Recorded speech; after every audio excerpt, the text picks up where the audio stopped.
Last year, a major report on discipline in schools was delivered to the government. That report was called Learning Behaviour. It was written by Sir Alan Steer. Sir Alan, what's the key to good behaviour in schools? Well, there's no single key.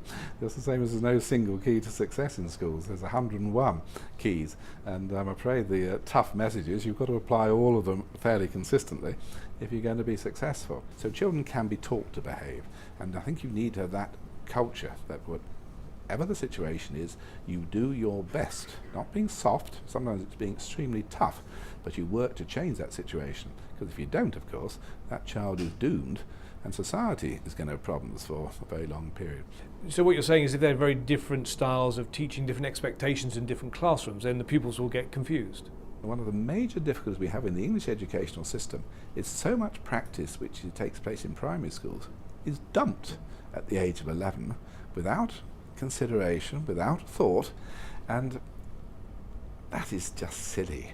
You know, a lot of the things which children have been brought up to, they've been accustomed to in primary schools, disappears, and it disappears without even thinking about it. Seating plans is an obvious example. One of the most effective ways to manage a class is to actually think through where children are going to sit, how they're going to interact with each other. You know, you're determining the classroom. No primary teacher would allow children to just wander in and sit wherever they liked, and yet often in secondary schools we do.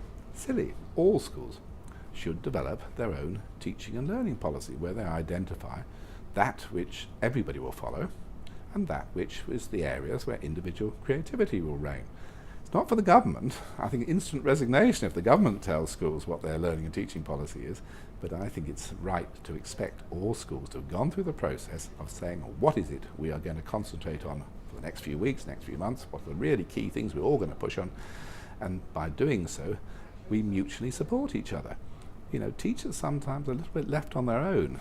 Good teamwork supports teachers, doesn't restrict them. You made it clear that behaviour is generally good in schools, but what is it that sometimes causes it to go wrong? What we've got to do is to recognise that those schools need support, and it's not punitive to give people support. It's actually highly immoral not to give those schools support and understanding. So in those sort of schools I would hope to see, for instance, support teams related to special educational needs, because there's a very, very close connection, in my opinion, between children who display behaviour problems and sometimes neglected special needs which have not been addressed. You know, going back to the connection between behaviour and learning, if a child actually can't access the learning, why are we surprised if they're naughty? But if a teacher is faced with a persistently difficult child in their classroom, what sanctions are available to them? That sort of scenario is one which a lot of teachers will relate to. I never had a problem with, if you've got that sort of situation, it needs to be diffused. You do not want confrontations. That's only going to make matters worse. If a teacher is in that situation, they need to be able to diffuse it by perhaps the child being removed for whatever time is necessary. But if a child is removed out of a class, it's got to be for a purpose. It's got to be for a purpose of changing that behaviour so the child can return and hopefully behave differently. There's a whole range of issues coming out of that. Is the issue related to the child?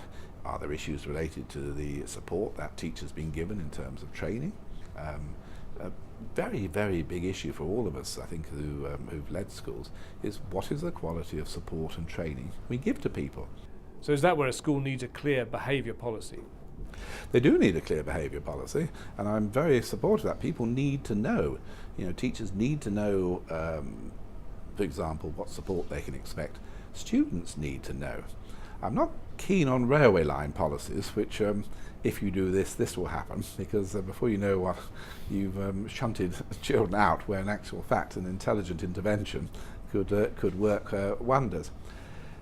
I'm probably just as interested in teaching and learning policies. You know, where schools work effectively as teams of teachers, and in doing so give the children a sense of purpose of why they're at the school. See, children don't go to school to behave, they go to school to learn.